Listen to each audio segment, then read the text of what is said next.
Hi guys, today I will be taking you through the steps that you can follow if you need to connect your Google Sheet and your make.com scenario via a webhook. Uh, this will be an alternative method because usually the usual way is you go and add this add-on that is for make for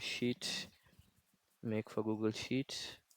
So uh, sometimes or maybe currently this extension is not available, so you can see make for Google Forms but not make for Google Sheets. So as an alternative approach, what we can do is we can add an app script. So you get extensions app script. I will provide the exact script that you need to use in the description. You can copy it and paste in your app script if you want to use it. So you have to change these parameters. So first one will be your webhook URL. Your webhook URL, you can get it from your Google Sheets module. This will be your webhook URL, so you can copy it and paste it here.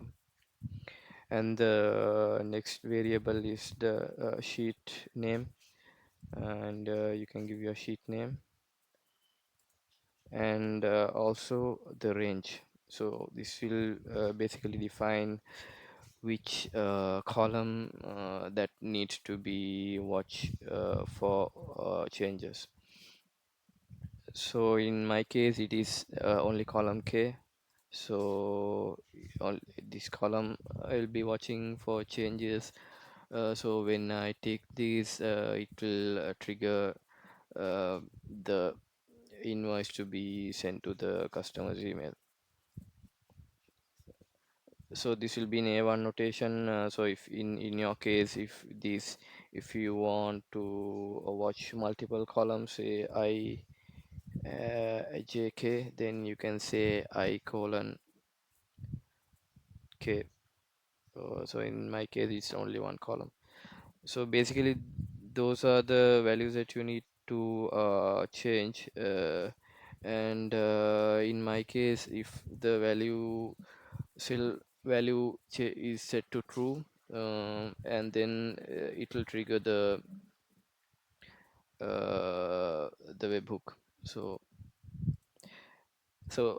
that's those are the changes that you need to make here, and you need to save it, and then you go to triggers, and here you add a trigger and you select the function name from here.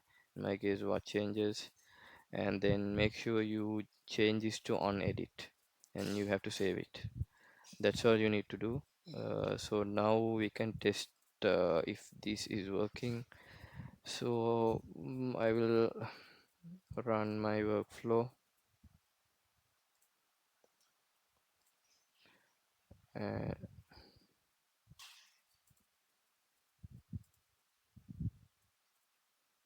let me run it again. So you need to select wait for new data if you are going to use new if you are going to test this trigger.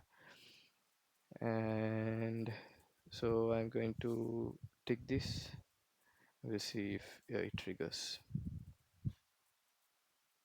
Yeah, so you can see it have triggered, and we can see all the data have been pulled in. Here you can see all the data in the columns have been pulled in. So this is working as expected.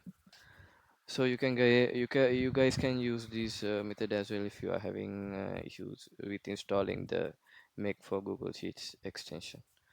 Okay, thank you everyone.